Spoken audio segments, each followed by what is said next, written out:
उपनिषदों से जब भारतीय अध्यात्म की शुरुआत हुई, तब भारतीय अध्यात्म जीवन को समझने के लिए था। मानव जीवन को उसकी गहराइयों में जाके सूक्ष्मता से महसूस करने के लिए था। परंतु जैसे जैसे समय आगे बढ़ता गया, कहीं ना कहीं भारतीय अध्यात्म लोगों के लिए सत्ता पाने का, रसूख पाने का और पैसे पाने का भी साधन बन गया है।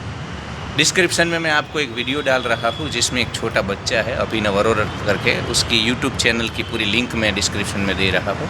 आप वहाँ जाके उसके वीडियो देख सकते हैं। कृष्ण जी का, राधा रानी का वो नाम लेता है।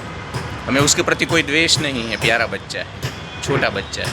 मुझे लगता है 12-13 साल का होगा, तरुणावस्था में।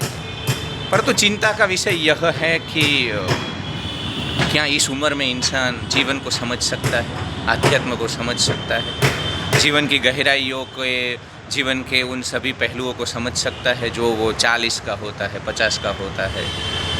उम्र का छोड़ो, पर शास्त्रों के बिना अभ्यास, बिना उपनिषदों के अभ्यास आप कैसे वेदांत को समझ पाते हो, आत्मसात करते हो? तो मनोरंजन के तौर पे ठीक है, एंटरटेनमेंट के लिए, परंतु वेदांत की सूक्ष्मता की बात आती है, वेदांत को जीवन में आत्मसात करने की बात आती है, तो कहीं ना कहीं मुझे नहीं लगता है कि ये बच्चा अभी जीवन को ही समझ पाया। दूसरा, कृष्ण को लेकर के हमने बहुत बड़ा अन्याय किया है, राम और कृष्ण दोनों को। पर अभी मैं परमात्मा भगवान कृष्ण की बात करूँगा।